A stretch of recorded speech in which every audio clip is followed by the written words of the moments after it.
Rolling now. Hey, good morning, guys. Ken at Tortoise Capital. This is the Foundation's Q&A for November 19th, 2022, 23, excuse me.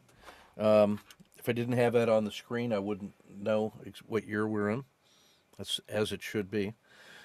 So we just completed our check-ins, and I just want to hit a few things in response quickly to some points. The first thing is George, who's in he's in one of these courses, I think, but he's been posting nightly. Um, this is what he just had to say. Thanks for your coaching. This because I've been beating him up on the nightly podcast. His trading has made a quantum improvement in the last couple weeks, not just in results, but also in the internal feelings that he's making serious progress. And he realizes every trade doesn't have to be a winner. And the things that made a difference, they were little things.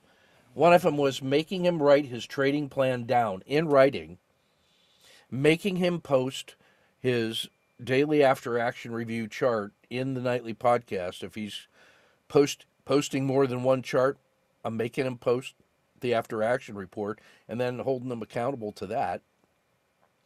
And making him mark up all the patterns that he sees after the fact. So after he's traded his trade and gone through the details and looked at the performance, part of his work is going back to the chart and identifying all the things that he sees, not just the things that he did. And that is now allowing him to see other opportunities now in retrospect that he didn't notice on the way through. And it gets to the idea of the focus problem and the focus opportunity of being a carnivore. So if you take a look at the animal kingdom and you look at a hawk. Now this is an owl. So we got a raptor here. That's the head of an owl looking that way. What he's got is two eyes, and his eyes have these big eye sockets. Those big eye sockets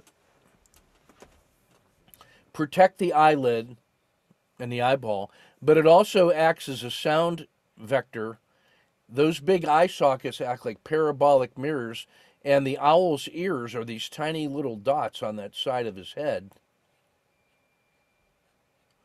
And they're not parallel. They are offset a little bit so that when sounds come in, the eye sockets collect them, and then that's transferred through the orbital bone, and he hears things transmitted by the bones and also through the ear holes, and he gets the ability to triangulate, and the eye sockets also focus the light. So if I looked at a top view of the owl's head, and he's got these two amazing eyes so he can focus right here, what he's got is a blind spot back here behind him.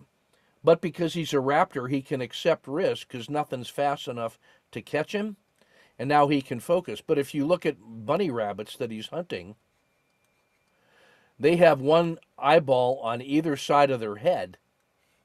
So what they get an eye over here that's looking that way, and an eye over here that's looking that way. I actually should look like that. So they get this kind of very wide angle field of vision, but they can't triangulate. Their depth perception is not good. But what that is ideal for is, notice if they detect movement, so they see this pattern, and if something in that field of vision moves faster than all the other static things, they trigger on that, and then they go in the direction away from the eye that saw things. So target animals, herd animals, don't have binocular vision. They have monocular vision, but they can see in all directions. And that helps them avoid movement because things that move are coming to eat them. Because the things they eat don't move, like grass. So the grass is just growing, and they can just eat it. And then while they're eating, they can look basically in all directions to detect movement. What the owl gets from binocular vision is the ability to really be precise and pinpoint and see at a distance and then focus and pick things out of the background, even if they're not moving a lot, because they got eyes and ears that can do that. So optimized for striking and hunting. But herd animal. So in some ways, the problem of focus is also the strength of focus. If you're going to be focused on some things, that means you're not seeing those other things. So the act of coaching is allowing you to see the things that you flew past while you were targeting the thing that you were looking at, in the same way that when lions are carving something out of the herd, they'll run right past another animal because they're fixated on that specific target, and that allows them to be successful. So those are the things that are making George experience this kind of performance. So this is his expectancy by week, and you can see that he was making all the mistakes, slowly eliminating the mistakes, and now seizing opportunities. And the last couple of weeks have really paid off in terms of his rolling winning rate is now up beyond 50, up around 55% when it was just around 30%. So his win rate is steadily improving, and his system quality number is excellent because it's not only seizing opportunities, but he's reducing the losses when he does take losses. So your mileage may vary, but a handful of evidence, and this is evidence, is worth a truckload of beliefs about what should work. In some ways, the Foundations course is talking about beliefs and actionable ideas, but it's doing the work, posting the chart. You need that to really to lock in. So it's almost like you need the foundations stuff, but you also need the actual trading to complete the learning. So, and coaching works. And these are the top 5 things of the Leavenworth Soccer Academy: play hard, have fun, support the team, love the game, and respect the other team and ref. And it's amazing. Hey, you thought we were just teaching kids how to play soccer. No, we're teaching them how to win at life. I think Sean asked me this question. That's how bad my short-term memory was. But the size of the risk box for 0.3 is exactly this, okay? It's from the PSAR to the PSAR. Let that be the execution risk. Now, based on the system you're trading in the Kata 2 course, or because maybe there's a gap or whatever, maybe you're getting a fill up in here. This is still the 0.3 box. So if this thing fails that far, you might actually get a 0.4. So be it. And then if you get the trade all the way to here,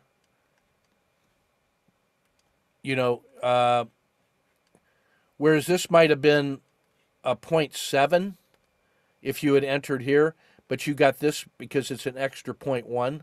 Now you got a 0.6. So that's how I want you to fill in the spreadsheet. Use that risk box as the 0.3. If it's simpler, just make that 1.0 for the math to be easier. But just remember, your position size with actual dollars can only be 1/5 of that. Don't use this. Like if I was going to bet $100 on the risk, you can't use that and say I'm going to buy 100 shares. You got to use a less multiple anyway. This whole idea of putting things into action, if you've worked on in the foundations, if you've worked on your identity and motivation and purpose, that gives you the energy to go. And then the broadest possible support, the broadest, widest look is creativity. Foundations narrows that focus specifically to trading. And then the Kata 2 gives you that actionable, sharp point on very specific patterns going forward. So I think you need the integration of all those to be a full-time trader. Right. Yeah. And as Greg says, plan what your risk box is and your position size beforehand. That's the other thing too, is I know what my standard position size is on the symbols I'm trading because I trade them thousands of times a year. And on the time frames that I'm trading them, the risk box from the PSAR flip is almost always that size. And I know what that equals in term when I put dollars on it. I know how many shares it is, and it's basically on some of them it's 2,000 shares. On other ones that are higher priced, it's 400 shares or whatever. And that's so I'm using standard position size, so I don't have to think about it in the middle of the trade. I can just it's an individual chip, and it has a certain number of shares, and it's a certain dollars at risk, and I don't violate those norms. And that lets me just concentrate specifically on the signals. And then finally, to get to what Chen Long was talking about,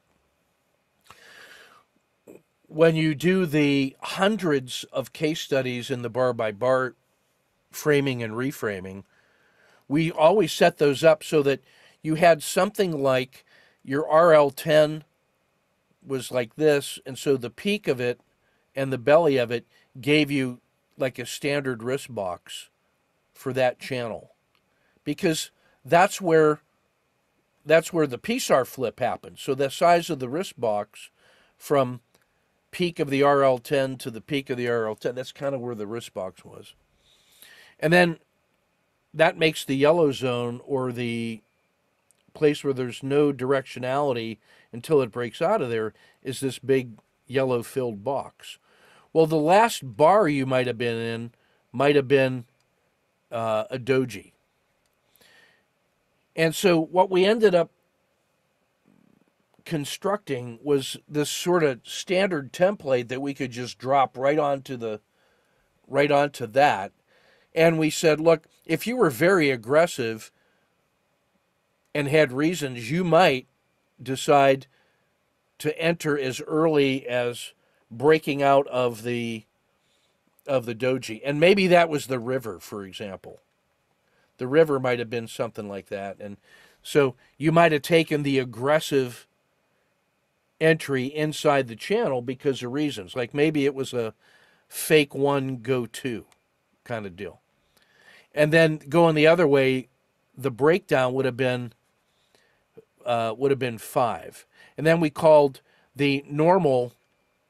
So if this was aggressive, this was kind of normal, was 2, was the breakout of the original box from the peak, from the peak of the RL10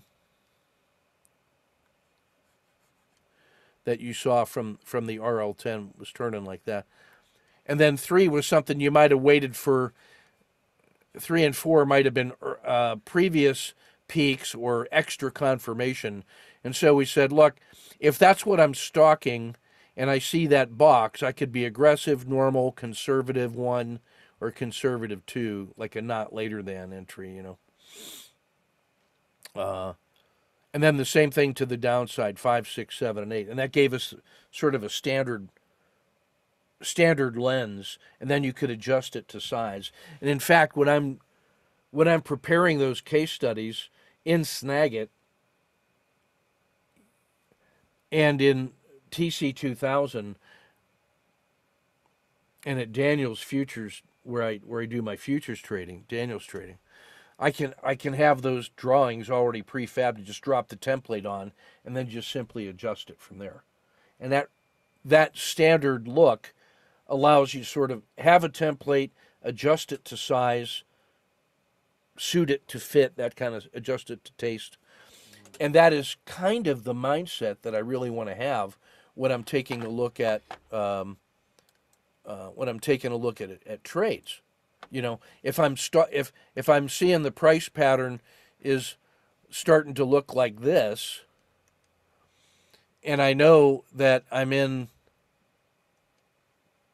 my RL10 has turned to winter, and it hasn't even bottomed out yet, but I can see that this is starting to slow down. I can start anticipating and say, somewhere up in here, there's going to be some kind of doji, and a price bar that takes that out. And when this closes, that's going to be bar 1 and that's going to be bar 2. So even before that happens, I know that that's going to be the signal that alerts me to the earliest possible entry for me is a 1, 2, 3. So the third bar has to take that out, and I'm gonna be looking to enter something like right around in there. Well, I know that is the template. So I can be, as this thing is continuing to move down, I can start anticipating, and I can be down here looking at the, maybe it's the MACD and say, hey, is that thing, did it go into the -8? So it's overbought, and now I can see the MACD histogram. Oh, I'm sorry, that's the Williams percent R. If I can go to the MACD histogram, and I can see that thing is, it's well inside there. And I know that I have to see at some point, I have to see that upward tick. That's going to be the confirmation that somewhere in here I'm ready to now put the breakout, and it's probably going to be a 1, 2, 3. And I can be anticipating and watching the indicators for the WMB3 entry. That's the WMB3 entry mindset. But I can also be looking at the descending PSAR and say, you know what, this thing is starting to slow down and it's going to turn. Maybe it's time, if I'm ready, because I see a nice return up here, maybe it's time to start putting that little trailing PSAR entry. So if this thing doesn't move in an orderly fashion but just jumps through it, then I can hit my entry right where I want to. And I might get that entry because of a surprise big candle before the WMB3 even happens, because that rocket ship move to the top was so fast that it blew right through this reason to enter. So my point of all this is that I can have a lens of the MACD and the Four Seasons to start having me look at the things that matter. I can use the Williams percent R to ensure that there was actually an oversold condition that creates the opportunity for the burst. And then when I see this is in a harsh winter, then it's clear that that's all the case. And now I can compare what's going to be the reason to get me in. Is it a 1, 2, 3, or was it a this PSAR -1, or was it the orderly regression line crossing the dragon? So one of those things is going to get me in, and now I can zero in. So now if I have this great big stack of things from best to worst on the basis of percentage, and I'm looking at the extreme losers and the extreme winners, and I can track, I say, oh, there's the S&P right there. It's almost always in the middle. Hey, and right now the S&P is going up. So I should be looking at those things. Or it might be that in this sea of red, hey, it turns out that one of those things that was terrible is starting to flash bright green. They're starting to hit that, and that thing is standing out. Maybe that's the thing that's turning and is causing an SSC while the market is going up. And then I can go over to my little screen of thumbnails where I might have 8 or 12 of those, and then drop that into this location so I can see the chart. And then I might have 4 tradable large screens where, if that's the one I decide to pick, I can trade that with a large enough screen so that I can see what's going on. So as you start working through what your dashboard and your process, the Kata 2 challenge gives you one very specific way to handle this turning point in the market. But these other techniques that come out of foundations are things that help you find the mover, stock the mover, trade the mover. And you only get that by going into the laboratory and monkeying around. And then when you document your experimental case study, you document that case study in a chart and you say, well, in the moment, this is the reason I saw it, because it was doing this. So I put it on here, and this is where I stocked, and this is where I entered, and then I held it to here, and I exited, and that was my result. Boom, there's my case study. So you let that settle for a while, and then afterwards you come back and take a look at this, and you say, plan, prepare, execute, assess. How did I do on the planning to find the mover? And how well did I put the trade frame in with my targets and my exits and all that stuff, and position sizing box? Did I do all those things right? And then when I executed, did I pull the trigger correctly? And did I manage the stops well? And did I get my risk out to no lose plus dinner for two? And did I take the exit signal when I was supposed to? And done. And I marked up and now my assessment phase. Did I complete marking up the chart? Did I record my results in my spreadsheet? Did I then go back and put in the text of what I'm thinking and feeling and noticing, including all of those extra patterns that now I can see after the fact that I didn't notice during the trade? And then I will have done my plan, prepare, execute, and assess.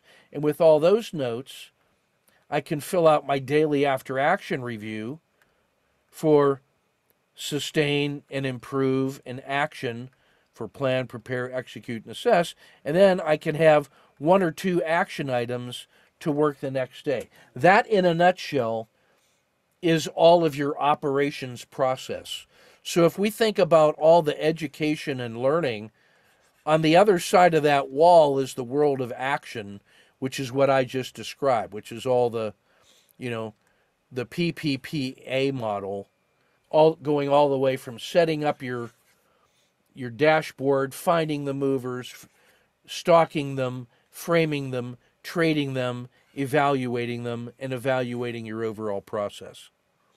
That's the piece that kind of ties it all together. And when you do that, you're going to see this, typically. Or you're going to figure out the things that need to improve. We can isolate on those and zero in and get them. So keep up the fire. Use that nightly podcast like Mark was describing as a way to seal the deal as your learning laboratory. But you gotta fill out the lab report for that thing really to have any value. To do all the work but not fill out the chart or the case study that's like doing all the work but not getting the payoff. The payoff comes from completing the paperwork and doing the analysis and talking about it with your accountability partner or yourself, or listening to me comment about it. So don't do all that work but then not do the final step. The final step of completing it is easy compared to the pain and suffering of actual trading. So make sure that you're taking it all the way through to the end and getting that work done and documenting your work. Filling out your journal. 100% of the people that have ever journaled will tell you that, yeah, that turned out to be the thing that made the difference in the long run. This is something I wanted to talk about. This sort of like today's mini lecture. Could I ask a quick question Yeah, before we sure. move on? Yep, go ahead. It's a little bit detailed one maybe compared to what you just described. Yeah, When you said that you were stalking the symbol that was going down like that, yeah, and actually it happened to me twice. I was short in two symbols, and then I noticed that it was stalling, and then I saw WMB3 signal, buy signal. And yeah, then the reason why I was still in the trade was still valid. It wasn't violated. Do you have any suggestions on yeah, to override with WMP3 or stay with it? yeah. So you had some kind of pattern Yeah. and you set up your trade frame, and it triggered to the short side. So you're Correct. in the trade. ORC. Yeah, Yeah. so you're in the trade, collapsing dragon or whatever. Correct. Yeah. And then, you're here right now because it was kind of doing this, and everything's Exactly. good, and you were able to probably, you've done all the right things, and Yeah. your stop is right there. And then you notice you can feel when that happens too. Is this thing is supposed to do that? And there's reasons why it could come down to here, because you look back into the past and you see that there was some turning point in some other RL10 that it on that move it got all the way down to there. So we're expecting it to go here, and maybe that's where 2R is, and maybe that's the price level that we saw when we put the entry in, and we were expecting, or maybe it's more than that. Yeah. Maybe it's 5R. Yeah. We say, oh, that it could very easily get to there. But now, so maybe we're around 2R to make it interesting and easy. And maybe my average win is here. That wouldn't be unusual. And now I got this thing, because this is the hardest one to let go of. And you notice that somewhere around in here, you've seen us do this before. The 2R battle drill is telling you, hey, I should be thinking about a second position here, right? Yeah. But I noticed that instead of it doing this, it's kind of doing this. It hasn't hit this yet. And typically, this is what I want you to do. This is what I do. Just whatever that maximum excursion was, put an MMRB on it. Because what you will often find is if this does not fail, that this turn might just very well be where the PSAR is going to flip in the future. Okay. And so you're right here, and you're still respecting your stop. A sniper might say, hey, I'm already well above my average and I'm beyond 2R, so I don't want to give back. Well, maybe I'm thinking about it too much. I'll just take it. Just execute and cash it. And Okay. now what I do is I set this up. And now I have a whole new trade. And now at any time after this, if it breaks through there, I'm going to be long with an SSC. And if it breaks through here, through the belly, I'm short with a collapsing dragon. And I got this exit.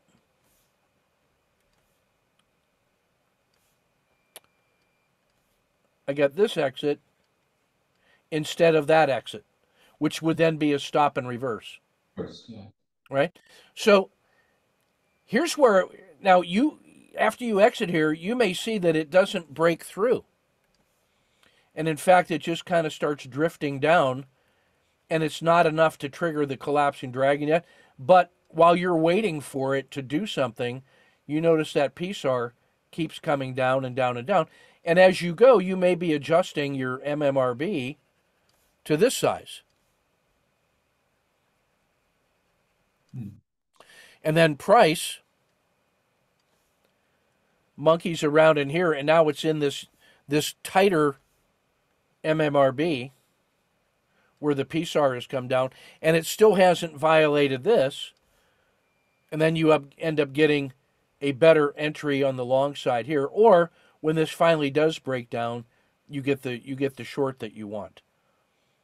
So my main point here is that when you feel this starting to, that the strong signal is decaying and you're getting this sideways chop, that is the time when you make sure that your stops are in, that you're anticipating, You're visualize. If this thing goes out, am I going to stop and reverse? What's the argument for a return to this? Is that a valid? Is that going to be a valid? Do I have time, will, pattern, and money? Yeah. If that's my risk box, do I have two to a reasonable? It's usually back to the place where the signal Correct. first Correct. Yes. started. Do I have two to there? And that will. What's the market doing? What's the sector doing? How much time is left? How good was this trade? That kind of stuff. And that will help you answer, do I want to take that stop and reverse, time, will, pattern, and money? And while you're waiting for this noise to resolve, you can be framing the upside trade. And you already know that going this way is easy because it's in the direction of the primary trend where you already made money. That's just a re-entry. Put the easy trade in first and put a stop order so that if it does break out, you're automatically short, done. Yeah. Then come up here and decide if that's a trade you want to take. Maybe all you want to do is put an alert right there, and then what you want to see is a successful move, a pullback, and then maybe what you want is you're really waiting to see a kata 2. Okay. But you're willing to see an SSC and not take it. And then if it succeeds, and then you get the higher low, now I want the kata 2 because that's going to lead to kata 2s all the way up. If you do that, you are using the SSC as an alert. So you always have to see a successful SSC before you can take a kata 2. So you might as well put the trade frame on and just not take it. Or you decide, based on the analysis that you did, because it could return to that one, I'm willing to take the SSC. But just know that the SSC fails more often than the kata 2. If it fails enough, you're into the collapsing dragon, and that's fine. So what you can do is use these trade frames. You're almost in this mindset. I'm in that trade frame, and then I'm setting up the CD. I'm setting up this is stalking, and then I'm setting up the SSC that way. You've really got 3 working templates while you're managing this trade. When it starts to stall, you say, first, let me make sure that I have my stop where I want it to be to preserve that move. Yes. Yeah. And then let me have my re-entry here to get the CD. Now I can decide, am I going to enter here? Am I going to enter here on the long? Is that even worth playing? And now I can start watching and stalking and then deciding when, if ever, I'm going to get in the long side. I can always just say, you know what, I'm not even going to take that. All I'm going to do is play the downside, and that's fine. Because there's other ones that are working easy. Because now my span of control is I might have 3 positions that are all in this condition. This one is failing and continuing to fail. This one has started to stall. This one hit my stop. Instead of stalking that one, I'm going to put a second position on this one because it's working now. Done. I'm done with both of those, and I'll just go where it's easy. The thing is working. But what if I don't have any that are still crushing it? Because maybe my span of control was 1, and that was the only one I had. Maybe the thing to do is just, hey, take it, because it's an above average win, enjoy it, and then spend the next 10 to 15 minutes stalking from your stack of 4 or 5, which ones look like the best thing to stalk, and then go forward, and then just take a 10 to 15 minute break and just relax a little bit so you have fully processed the emotion of the earlier trade. So that's really up to you to decide where are you in your emotional bank account. So while you're managing time, will, pattern, and money, your risk management and position sizing ensures that you always have money. The patterns are the patterns, the time of day. So what you're really doing is you're monitoring and managing your emotional bank account. While you're doing the technical work, you got to be self-assessing and saying, am I in the right mindset? Am I calm enough to do my trading? You know, because that's going to be part of that as well, right? Does that answer the question? Yeah, that's excellent. Helped me a lot. I Okay. think when you describe it like that, the it was in WW actually. I had Yeah. a winning trade to the short side, and I had my stops in, Yeah. and I was thinking, should I take the exit or not? I said, I'll let the stop stay. Yeah. And then I looked at it and I said, if the stop hits, because I've seen the WME3 as well, it's just where it will be long. But I was late to stop and reverse, so I I feel Yeah. regret. Now here's something special. This is where the target matters. So that's Mexico, right? Yes, That Mexico. is a broad ETF that features all of Mexico's biggest industries: manufacturing, finance, Oil. IT, all agriculture, and all that. And this is very directional. That's why it's a frog champion. So when it makes a move, it's because the whole country of Mexico combined is going down, plus, you know, the peso dollar pair and whatever. It tends to be very directional. So if you actually have a really good trade in Mexico intraday, the chances that speculators were moving it this way and are now it's equally likely to go that way, that's not true. Okay. Not true. That is the least likely candidate to stop and reverse and get the same massive one. You're far better off just waiting it for it to resume for a little dead cat bounce and then get the second leg down, because EWW tends to be open, big long move and close, or open, big long move and close. It is very directional during the day. Now compare that to something like Devon Energy. No, it's all It's over the a place. it's a U.S. mid cap. Yeah. It is tightly focused on energy, U.S. energy, and distributing fuel inside America. Well, when you look at the S&P 500, the energy sector is it's got large cap energy companies like Chevron and Mobil ExxonMobil. Yeah. and USO, you know, so CVX and Mobil and all that stuff. And then there's a bunch of tiny little domestic. There's like small cap and mid caps, and then that cut that in half. This is the U.S. mid cap energy complex, or the domestic U.S. only. So this whole thing in the energy complex is about 8%, if I remember, of the S&P 500. You Yeah. got finance and tech and all that other crap. And then Devon Energy is one tiny little company inside of that small subset of 8%. So if you took a look at the population of traders and actors who are trading Devon Energy, there's some amount of buying and selling that's coming from XLE is migrating into here to buy Devon, but much more of it is guys who are concentrating trading just on Devon.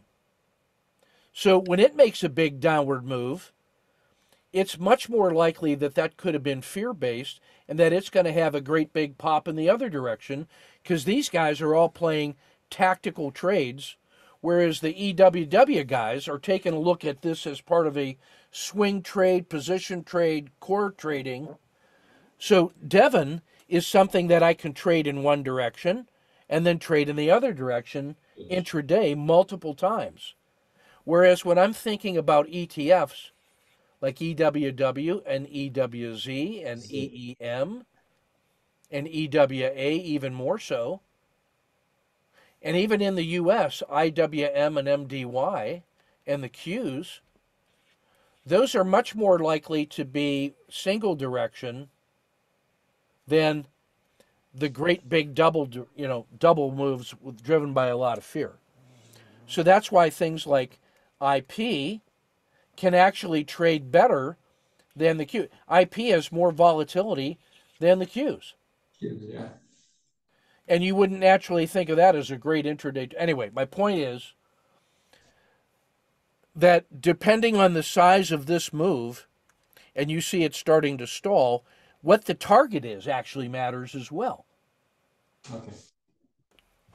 So one of the things that you can do is when you are looking to specialize, you may find something that as a target makes a lot of sense. It feels correct and easy. And then you get into the habit of knowing what are the size of his typical moves, how long does it take to turn, how far does it rebound, how often does it continue, and you start getting a personality profile of the thing that you're specializing in. It's reinforced by all the stats. You use the stats to confirm your intuition and your feel. So you're getting the best of your rational mind and the best of your feeling mind, all about the thing that you are becoming an expert in. And then that's going to tell you, here's how much money I can put on it, and here's how many shares I typically buy, and I know what the size of my normal risk box is. Then that actually becomes more important for you a year from now than trying to measure the specific PSAR flip box with absolute utter precision. Pretty Yeah. soon, your statistical and professional norms start giving you standardized boxes in and around this location that you feel comfortable with, and you can put that template on there, and you know it's 1,000 shares and 40 cents, and then you use the PSAR as the trigger, and then you just fill that in with your standard template. You know where that is. And then you use the PSAR flip as your exit to the downside, and then you actually end up taking a smaller execution box than your standard norm template, and you let your normal template be your 1R, and then your normal box, the PSAR box, Execution. your execution box is even less, and that's how you start trimming down the size of your losses, Yeah. and then you let the money take care of itself. And then that's how you relax. That's like a carpenter or a wood carver working with the wood of choice, because he just likes everything about it. He likes how it feels, how it cuts, how it shapes, how forgiving it is, what he can do with it, all the different techniques he can apply, the things of beauty that he can make. That's how you end up easing towards your professional feel for those targets. That's why you see me, the things that are on my hybrid swing are like that. Those are all things that I have become accustomed to. But those are steps on that path. That takes time. Yeah. Okay. Look forward to that. Thank you. Yeah.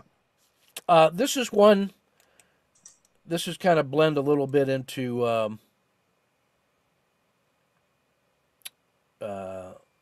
creativity and market classification. So this is a report that comes out of the out of EdgeRater.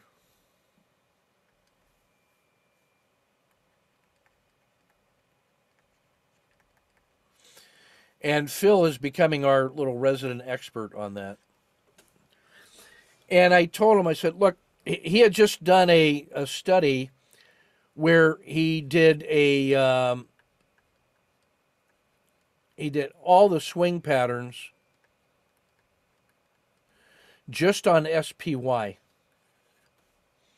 So this is like 5DD, washout, 551W, triple screen, channeling, overreaction. So there's 6 mechanical swings plus the continuation pattern. And he ran it on SPY using like 1 ATR trailing stop, 2 and 3 ATR trailing stops. And all of them were positive expectancy. And the best one was 5DD. And a reasonable place to start was 2 ATR. He had a system quality number better than 2. And I said, that's good, because what that says is when the market itself hits one of those trigger conditions, 50% of your job is done, because now if you then get the sector right, you can build up your focus towards the target. And then I said, hey, while you're there, Phil, okay, so you could imagine, hey, what if the sector was at 5DD, or the SPY was 5DD, and the sector was 5DD, and Microsoft was 5DD, and maybe in that sector there were 3 5DDs. There was Microsoft, Intel, and Oracle. And then and so I framed them all up. And then next day, the S&P was up. XLK was up a little better than the S&P. And Intel was sideways and Oracle was down. But Microsoft hit his mechanical entry for the 5DD. You know what my focus stock for the day is going to be? Microsoft. Because I'm getting a positive affirmation that the 5DD pattern triggered, and it's better than its peers, and the sector is good, and it's better than the market, so all of these things are pointing towards Microsoft to be the thing. So I can trade it with 2 hourly charts or daily charts for the swing trade, for the mechanical signal, but I can also go down to the 30 minutes to get a turbo on it, and I could maybe go to the 3-minute to get an even larger position size for the next hour. So I might have 200 shares on the daily chart for a swing, and I might have 400 shares using the 30-minute turbo, and I might have 500 shares on the 3-minute, or something like maybe 600. So, I end up getting the position in 3 tranches. And then when the 3-minute hits his little exit, I take off half the position, and then I manage it on the 30-minute. When that thing is done, I only am down to like 1/6 of the position. And maybe I have a $2 stop, and I can decide whether or not to hold that overnight if it's still good. But I've used those 2 piles to fund the overnight risk for that swing position. So I call that swing trading one day at a time. Well, that was good. And I said, hey, Phil, I want you to do a simplified market bias. And I said, it's just like a seasonality thing. All I want you to do is compare the RL30 to the SMA 30.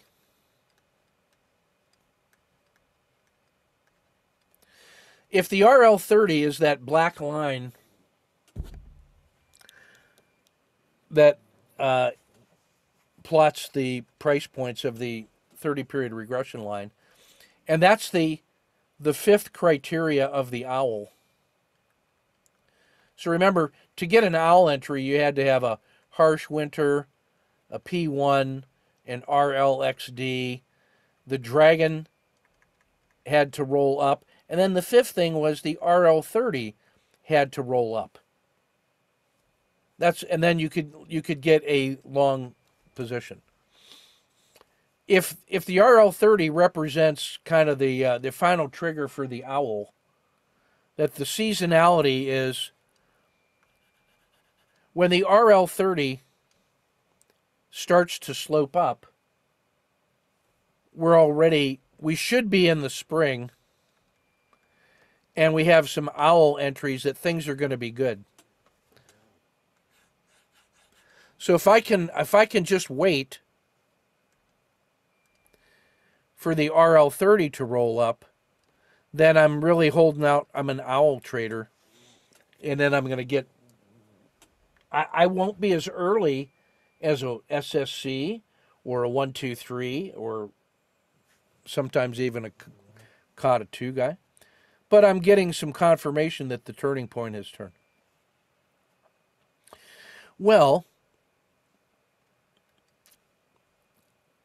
if that's what the RL30 is to the owl, what's the SMA 30? Put that in the chat or sound off on the audio. What's the SMA 30 telling me?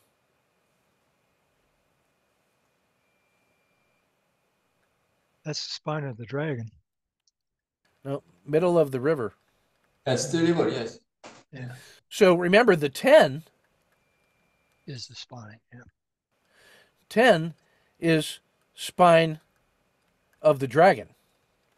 And the SMA 10, no, I'm sorry. SMA 10 is the spine of the dragon. The RL10 is price.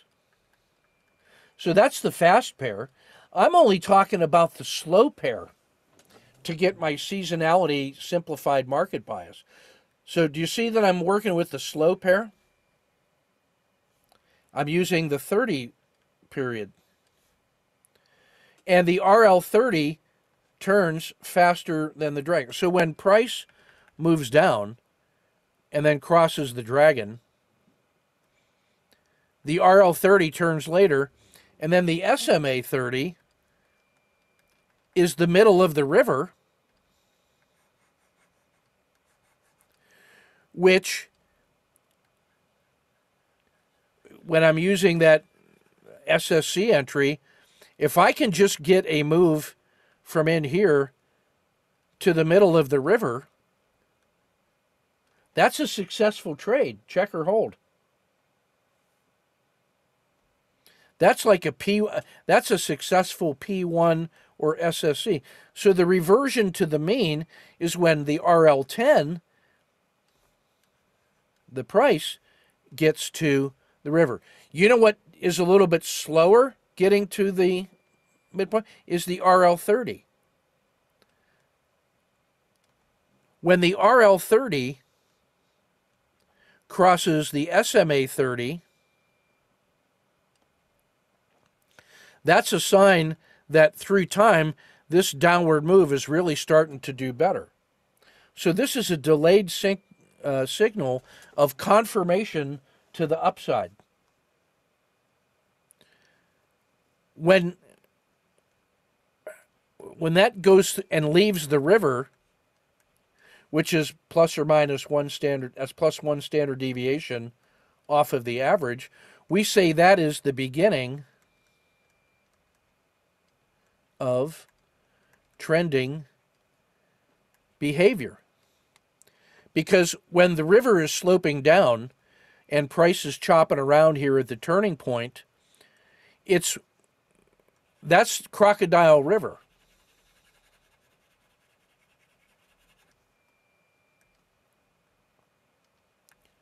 That's where you're getting chewed up. So when price leaves the river, it gets followed by the RL10 pretty fast. The thing that makes this trending behavior in the upside is when the RL30 enters the river, crosses the spine, and leaves the river. When the RL30 leaves the river, that's the beginning of trending behavior. So the spine of the river, if you will. This is what I asked. I say all of that simply to say I'm not trying to be aggressive at all. I'm just trying to say, Phil, compare what happens if I buy at the market only when the slope of the river has turned. So, I'm leaving behind all of this aggressive shit stuff that I'm teaching you. And I said, what if I just say, wait until the slope of the river is positive? Check or hold. And the slope of the RL30 is better than the slope of the river. So that means that the RL30 has crossed the spine of the dragon, or I mean the spine of the river. So the river is sloping up, and the RL30 is better than the middle of the river. I'm saying that is the definition of a positive season for the market to continue to grow. So I said, Phil, I want you to buy when that happens. Wait until the slope of the river is up and the RL30 is better than the Bollinger or the simple 30-period moving average. And then I want you to trail it with 1 ATR, 2 ATR, and 3 ATR, and just see what happens. Is everybody clear on what we're looking at? In terms of psychology, right? We had a harsh winter, and then we had some kind of turning point. You know, the Great Transition Period, which is where and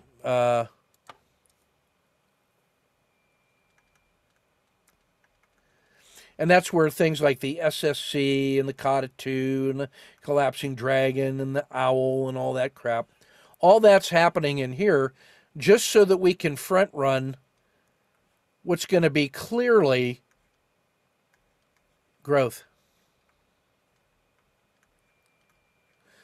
Slow, steady growth, right? The buy and hold guys, the fourth and the fifth mouse. And so we're not even going to try to optimize in here, which is where all the Cockatoo and the foundations and all that shit. All we're going to do is we're going to wait to see the simple moving average 30, which is the middle of the river, has a positive slope. The river has rolled up, and the RL30, which is faster than that, turns and is going up. And I'm saying that creates confidence in a positive bias for the fourth and the fifth mouse. And all they want to do is buy and hold that for as long as they can. So we're going to buy when that is the case in this study, and we're going to trail it with 1, 2, or 3 ATR. And now we're using EdgeRater just to sort this stuff out. So I think it was with the 1 ATR. Yeah. You went back a period of time, 44 trades, 40 winners, 4 losses, average win, $1,674, average loss $200, so 8-to-1 payoff.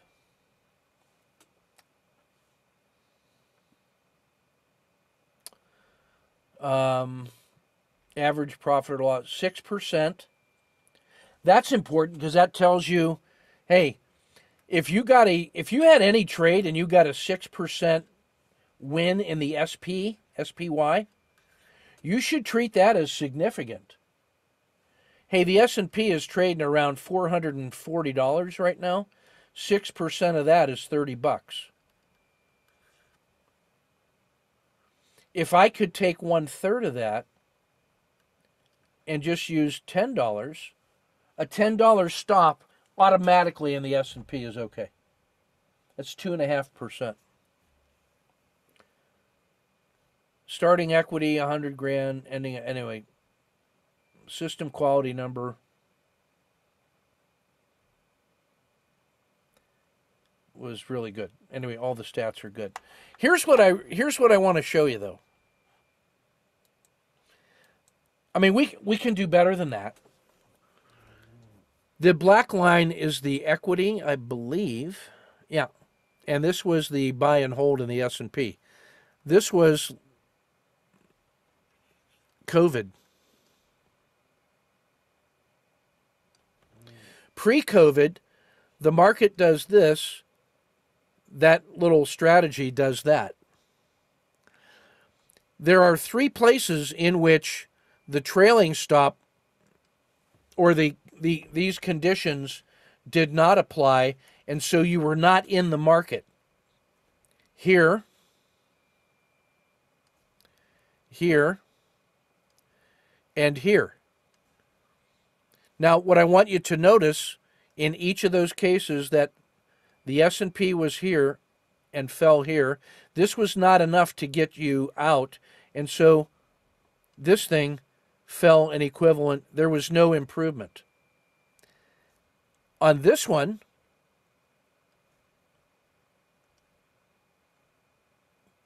it fell all the way to here.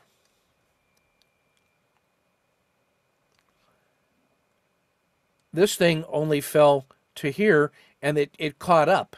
So what that did was it protected you. It saved you that much capital. And it got you back in soon enough to take advantage of gains in the S&P. And then it started to fail, and it protected you. It got you back in. And then in the COVID fail, it saved you. Not only did it saved you that much, and it got you back in and is here. So it turns out that you should pay attention to the slope of the RL30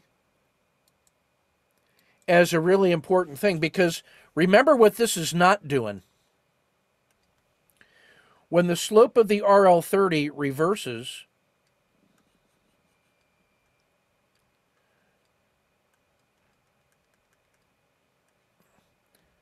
you could think of that as the spring. This system is not even really entering until it has crossed into the summer, because it's right around in here where it crosses the Bollinger Band mean and everything is happy. There's an entire season of opportunity trading when the slope of the RL30 is improving but is not yet crossed. It looks like this.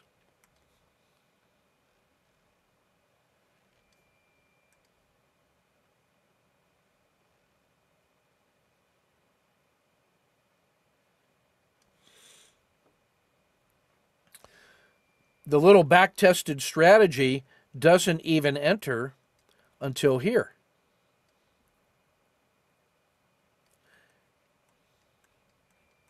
And so just by entering here, you're still participating.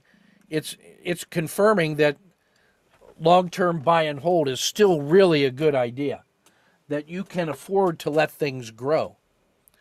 But what it doesn't get is that the owl entry here, remember this is the area where the RL10 reversed, and we're getting SSCs and COTA 2s. And this is where we pick up the owl. So we've got some seasonality of things that are happening all the way through here that are positive expectancy. And even if you just wait for the owl, you're getting this advantage. And this one, when it's better than the edge of when it's better than the river, but the river hasn't turned yet, you're still good, because this is where the beginning of trending behavior comes because it came out of the river, and now you're waiting for the river to confirm. So I say all of that simply to say that if there was only one thing that I could study, it would be the slope of the RL30. That, for me, is the seasonality of the market and the sector and the individual element. This should make you feel really good about your ability to understand market timing and seasonality and look for longer term indicators of where to put the bias. And then if you have something like the SPY sector and target, you can use this same strategy to help you optimize the timing of the trades you're taking. Sometimes you want to specialize in targets. Other times with your core portfolio, all you want to do is manage the S&P 500. Because what do they tell you is better than trading and trying to time the market? Long-term buy and hold the S&P 500. I just showed you something that crushes that and allows you to put the simplest form of timing on your longest term section of your portfolio. When I was telling you that I have 20% in my core, 40% in the swing, and 40% in the day trade, what do you think I'm using to manage and protect that piece? I take the excess profits and keep rolling it to the left, and then I'm managing that. That's not buy and forget. That is managed, but on the long-term strategies with these things, using this kind of idea. You guys are going to be, some of you in this room are going to be around doing this for another 50 years. I am not, unless they figure out how to do the cyborg stuff, which I will do. But if I'm not here for the next 50 years, I want you to know that the thing is the RL30.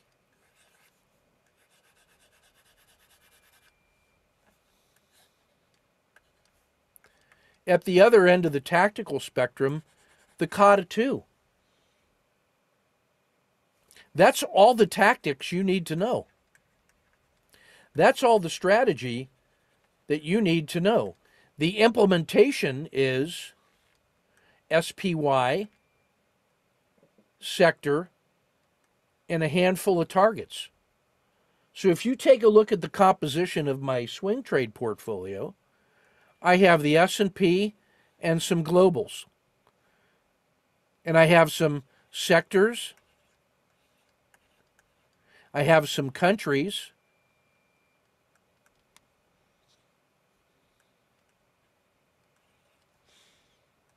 And I have some targets. So no matter what's happening in the world, there's something that I can concentrate on and pound it. And I don't even think about the ones I don't get, because I'm getting the ones that I can handle.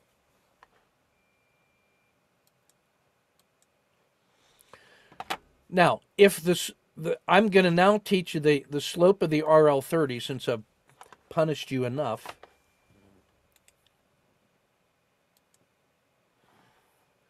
In the daily report,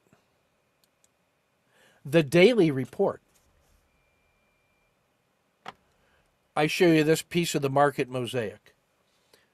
Chart 1, the 30-day regression line of SPY. So that's the daily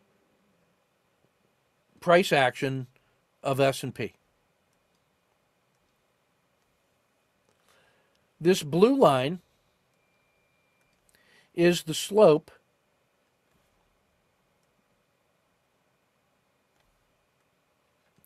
of the RL30. That's the best fit line of those 30 bars. So the slope is positive because compared to the low end and to where it is now, that's a positive number. So this is an uptrend that we're in.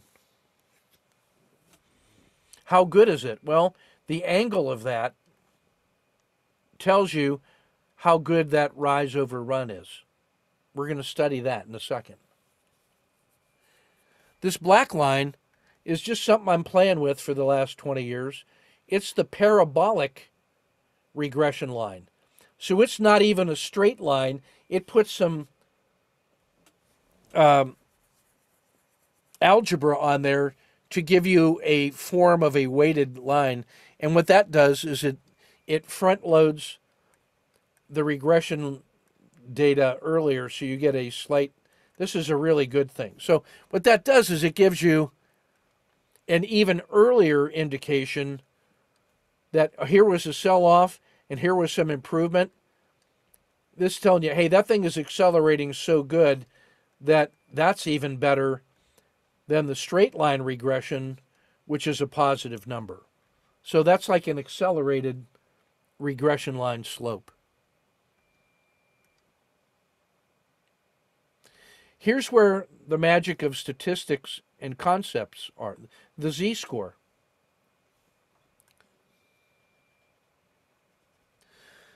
This is the most important chart for me. This one right here. Because it's a 180-day look back of the z-score of the slope. So how do we compute that? So we find the slope of the z-score, or we find the angle of the slope on this day. On this day, that was the angle. That's how good it was. And that's the same angle all the way up, right? Tomorrow, we're going to add a price, and we're going to drop off a price, and we're going to recalculate the slope. And if the slope is a little bit better, then the angle on this day is a little bit better, and we're going to record that for 180 days. Check or hold.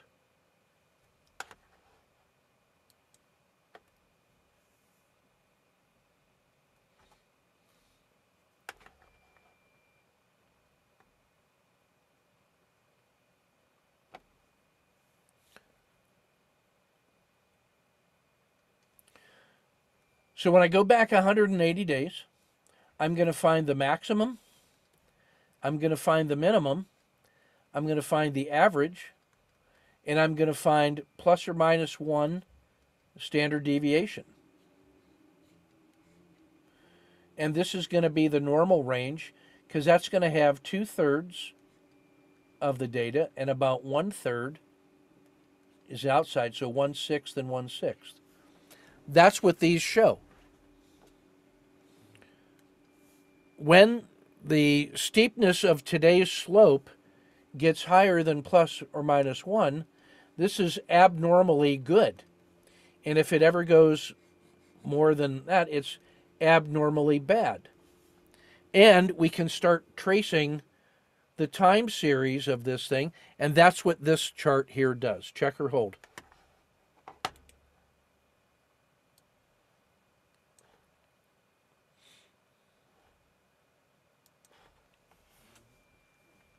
Now, the blue line represents the actual z-score of the slope of the RL10. So when we take today's slope value and we put it in here, if it was right on the average, it has a z-score of 0. If it's more, it's 1 and minus 1. So we compute the z-score, and then we plot that z-score on this blue line. That's that blue line. And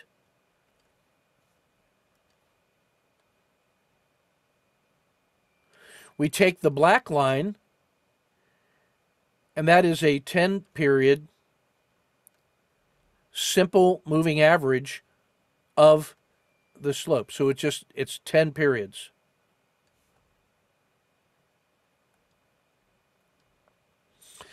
Now, if I took the last 30 days and zoomed in, you can see even closer where we are. So as we speak today, the slope of the RL30 for the S&P is at +1. It's just about to get extraordinarily good. About 30 days ago, or 20 days ago, price was horrible. It was down here at 410, and the Z-score, when price was down here, was -2 on that day. Remember, that price stuff wasn't in there, so that slope looked like that when this was the 0 day. That was a -2 in terms of percent stretch. It was also a -2 Z-score.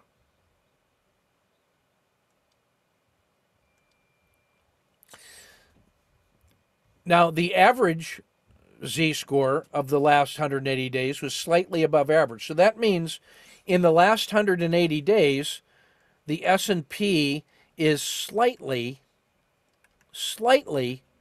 bullish because the black line is slightly above 0.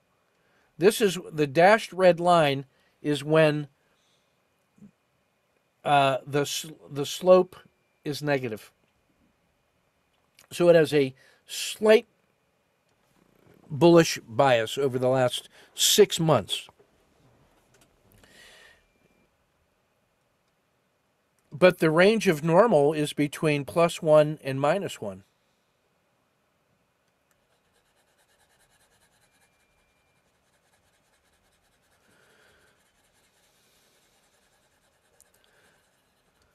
Now, there are only a few times when the RL10 got better than +1. And every time it didn't do that for very long.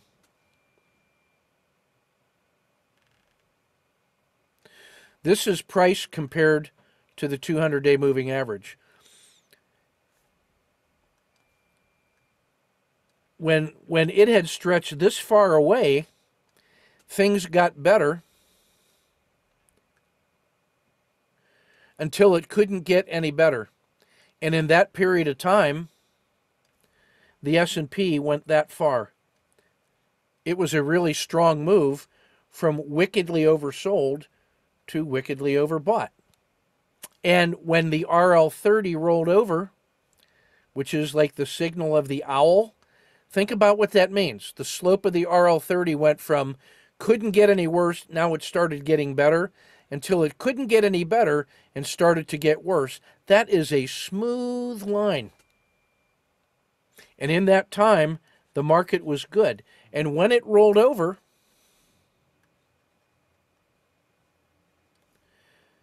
this thing was sideways. Now, it stayed sideways. It did not fail further. So it never came out of the river. And it actually got a little better right in here. It started getting better and then got great for a while. And in that period of time, it did this. So failure to fail. So when the slope of the RL30 reverses, that's a good sign. That's an owl signal that it's going to be good. Now, it's not as good as a frantic owl, but any owl is always good. And you got to participate. You know what really worked well in all here? Kata 2s forever. And that was good all the way through here until it rolled over again. And then it got so big, it didn't roll up. It kept going until it got really bad. And while the slope was falling and never getting better, this is what the market was doing. So that is a good sign of finding turning points. This slight improvement gave you a slight improvement here. But it never came out the other end. This thing rolled over and did this. And when this got negative,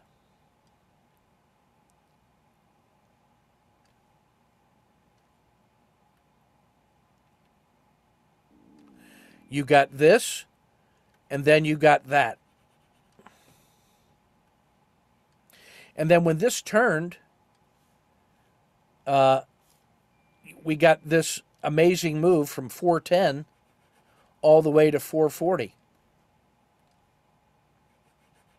And right now, it is right at the edge of +1 z-score. Everybody following that so far?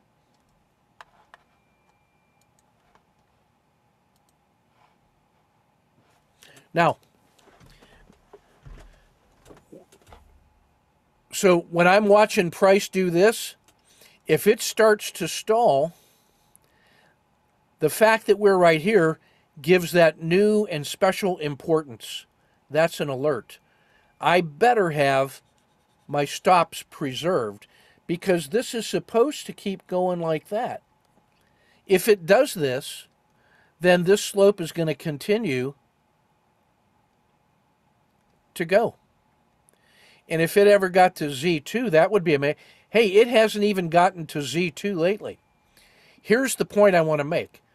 The turning point that is the alert is when it crosses its own 10-period moving average outside of Z1.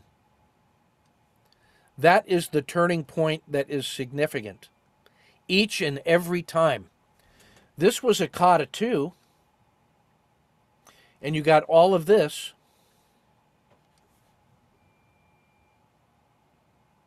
After these turning points,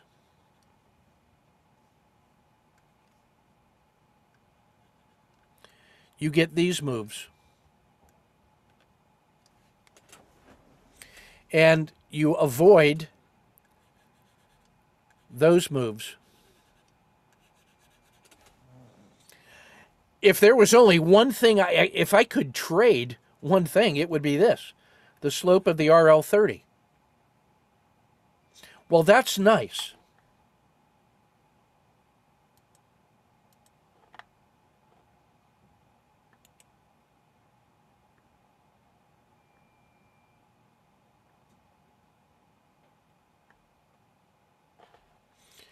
Just so you get there's a couple other things to take a look at on volatility.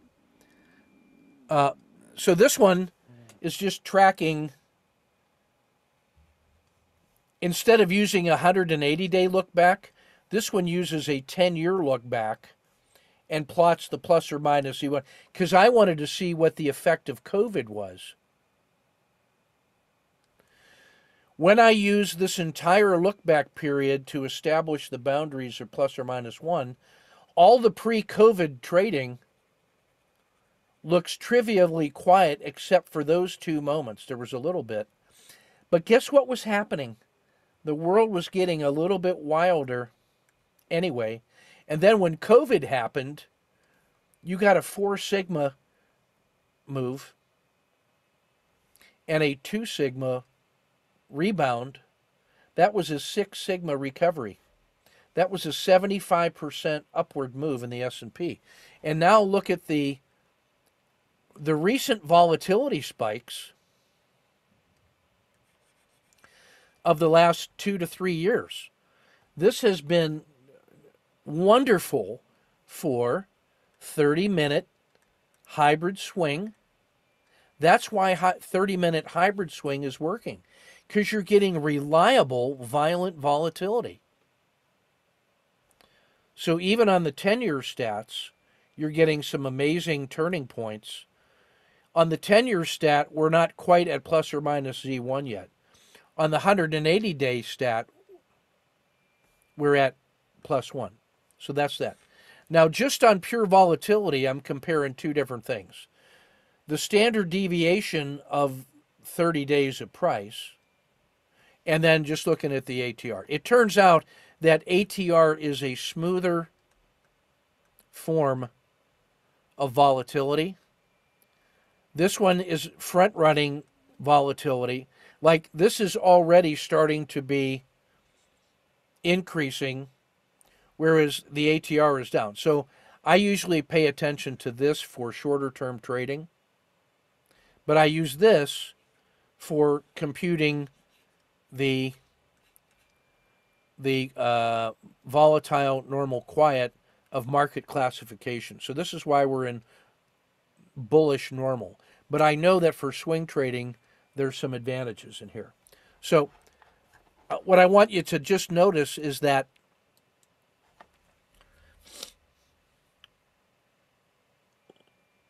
long-term professional traders that are still alive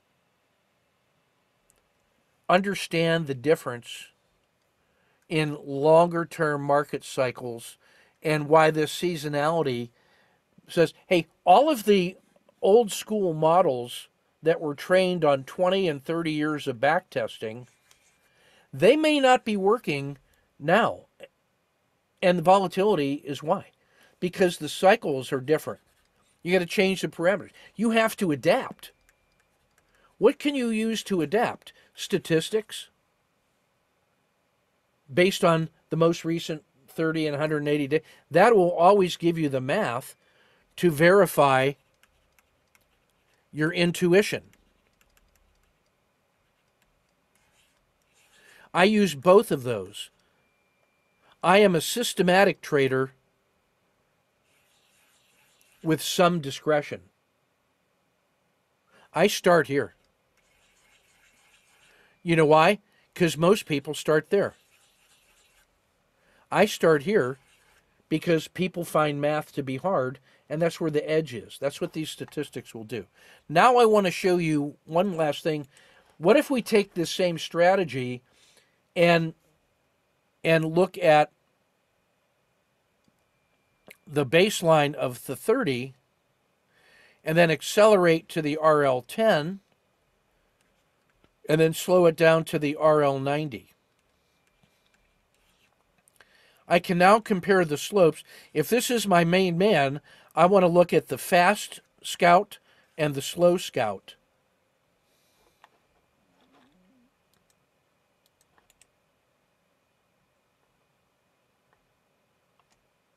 Let me find that chart. Hold on.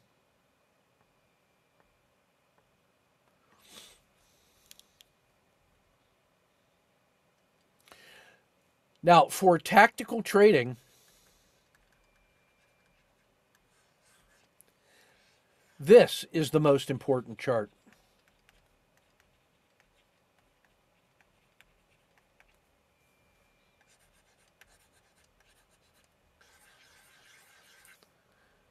This one is the most important chart.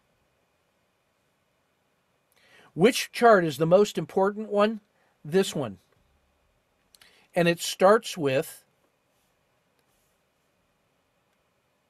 the slope stat of the RL30. This is the same slope stat that we just saw isolated. This is the z-score of the daily 30-period regression line that we just saw. Check or hold. Look how smooth that thing is, and it has actionable turning points outside of the Z plus or minus 1. And here we are up at the Z1.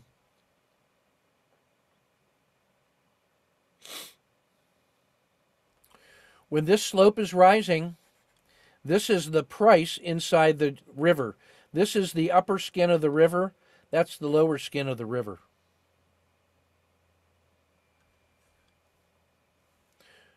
When that thing is above the zero line,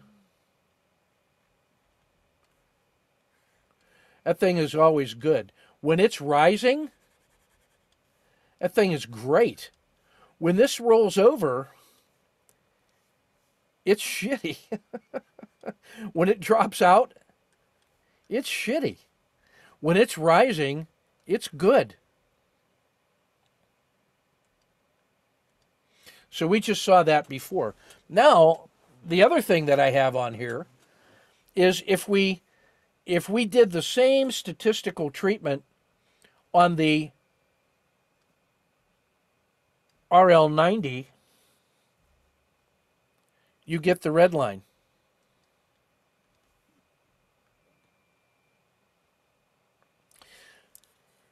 Do you know what the RL90 is? It's the RL30 of the 3-day bar because it's times 3. So if I went up to 3-day charts, that's what the RL30 of the 3-day charts looks like. And when that slope goes negative,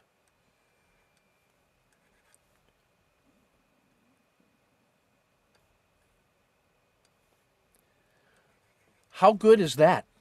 How good is that? You ask me, why do I like the 3-day chart? Hey, Ken, you love trading on 30 minutes. Why do you love the 3-day chart? Because of that.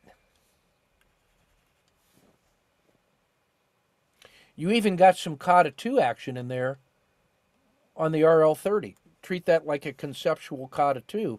Treat this like a conceptual COTA 2 on the downside. Now, the thing that I have in light blue, thin line, is the supreme tactical trade of the RL10. And all I'm looking for there is the directionality and the turning point. You know what the turning point in the slope of the RL10 is?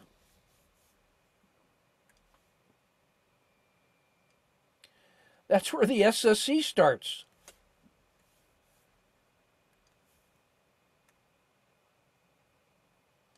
You know what that was? That was a big fat COTA 2. You know what that was?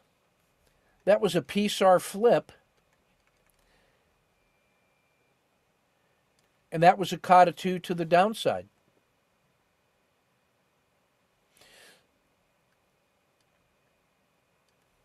That move was this move.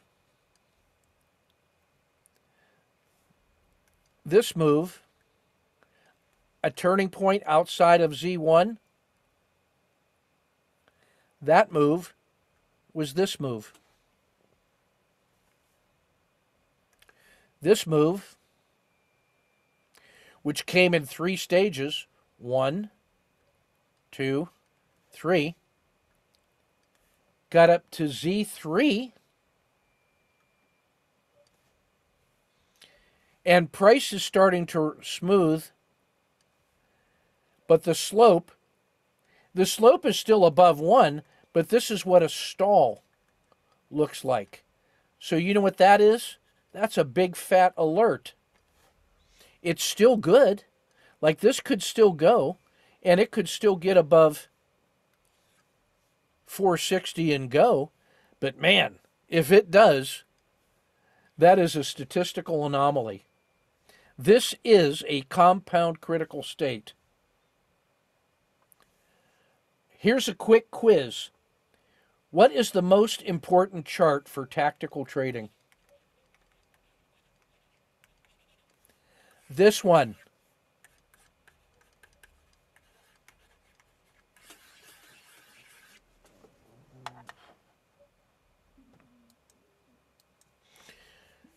This is for the S&P. Hey, Ken, could you do that for all symbols?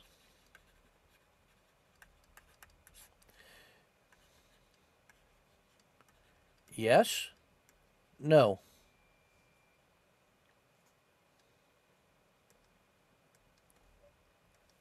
It turns out, yes. Yes, you can do that.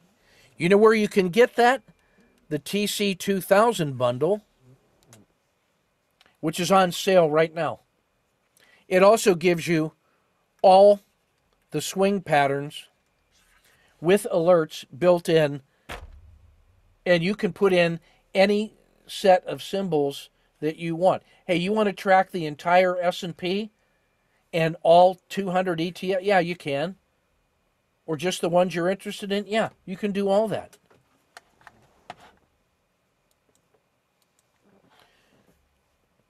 Quick review. What's the most important trade chart? This one. Because if you get this one right, you get 50% of all of the work done for you because you're getting the S&P. Here's what I'm longer term positive about. That's really good. This was a long-term period of decay. That was this period. When it went from 460 to 410. That was a minus 10%. This is a plus 10%.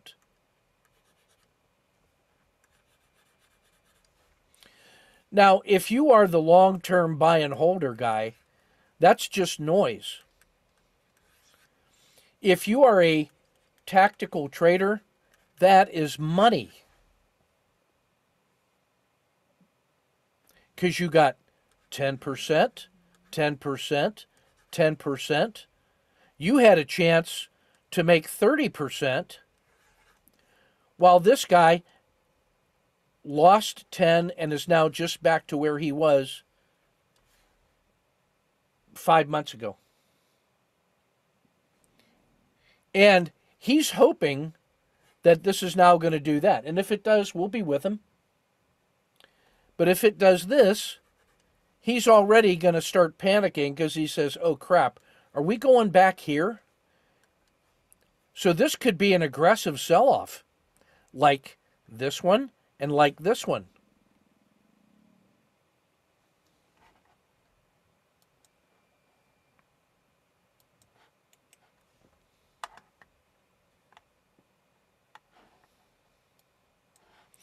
This is so extraordinarily powerful, you can't believe it. Now, this is what makes EdgeRaider so interesting. And that's why I'm partnering with those guys, because Phil Wu is going to build a course to teach you backtesting.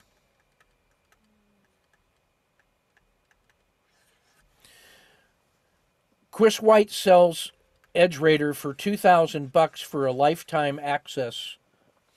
He's going to give it to us for $1,000, lifetime access, and he makes his money on $300 a year for the data, for all the price data. But you can run all the back tests that you want and find out very interesting things like this. Now, you may not want to do that. What you may want to do is stay connected to the... Oh, you already paid for the Foundations course. That's awesome. So as we find things like this, we're going to post it into the Foundations. What about long term? If you want to coach in a small group and work on projects of your own, you can do the coaching program, and I'll give you detailed coaching guidance on the small group stuff that you guys are doing together. If you want independent stuff, that's going to be $2,500 a year, or $2,500 for 10 one-on-one sessions. This one is 52 weekly details. Like on this one, most of the time, you ask me a specific question about a Foundations course. Well, that's what you're doing. And then I give you a clarification. It's me talking. But if you want to come in, if you want to send me crap to study and then have me give detailed answers in a small group, it's going to look like this. And that one's $2,500 a year for weekly office hours. That's sort of like Foundations Plus. That's grad school lab work on your project. That's where I'm looking over your shoulder and you're doing. And that's where we can help you. Like, hey, in our little group, we want to study these things, but we're not good on backtest. Phil and I will backtest that crap for you and give you the answers and some analysis.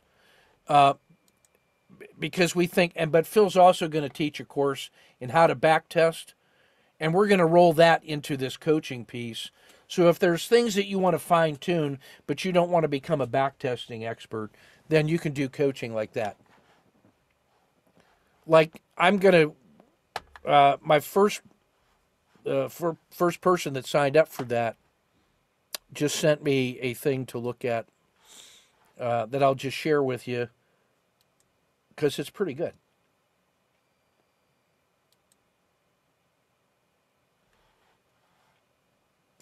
Where did he put it?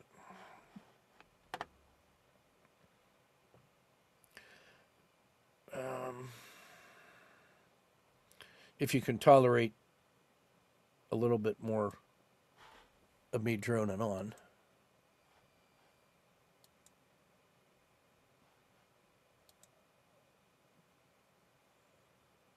Oh, I'm sorry. I was supposed to answer these for Hamad.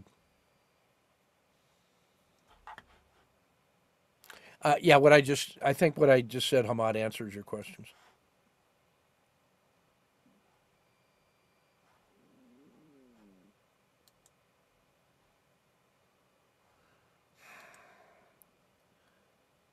Sorry for this delay. Why's that not showing up? I'll tell you what, we're 2 hours into this.